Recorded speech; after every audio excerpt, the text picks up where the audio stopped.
पेड़ लगाए, प्रकृति से प्रेम और समर्पण की प्रेरक कहानी।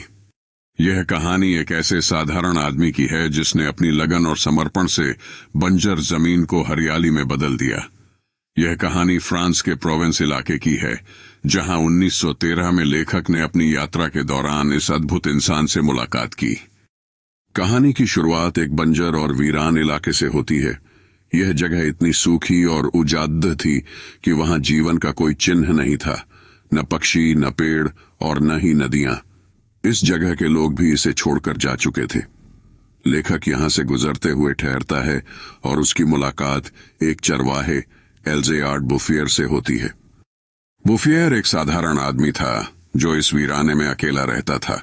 वह न केवल अपनी भेड़ों की देखभाल करता था, बल्कि हर दिन 100 बलूत के बीज लगाता था। जब लेखक ने उससे पूछा कि वह यह क्यों कर रहा है, तो उसने मुस्कुराकर कहा, मैं चाहता हूं कि यह जगह फिर से जी उठे। बुफियर ने हर दिन एक एक बीज लगाकर धीरे धीरे उस वीराने को बदलने की ठान ली थी।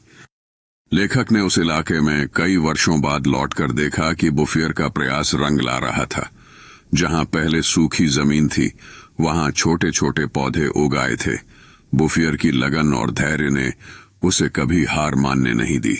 उसने नदियों की धाराओं को वापस बहने और पक्षियों को लौटने का सपना देखा था। 40 वर्षों के निरंतर प्रयास के बाद वह वीरान इलाका एक घने जंगल में बदल गया। पक्षियों की चहचहाहट वापस लौट आई थी। सूखी नदियां फिर से बहने लगी थीं। आसपास के गांवों में लोग बसने लगे थे। खेतों में फसलें लहलहा रही थीं। लेखक ने महसूस किया कि यह सब केवल एक आदमी के धैर्य, समर्पण और सच्चे प्रयासों का नतीजा था। बुफियर ने न केवल पर्यावरण को बचाया, बल्कि इंसानों और जानवरों के लिए जीवन का नया आधार भी बनाया। यह कहानी हमें सिखाती है कि एक साधारण व्यक्ति अपने समर्पण और प्रयासों से असाधारण बदलाव ला सकता है। एल्ज़ेआर्ड बुफियर का जीवन इस बात का प्रमाण है कि धैर्य, उम्मीद और परिश्रम से बंजर जमीन को भी हरियाली में बदला जा सकता है। पेड़ लगाने वाला आदमी सिर्फ एक कहानी नहीं है, यह प्रेरणा है प्रकृति से प्यार करने और उसे बचाने की।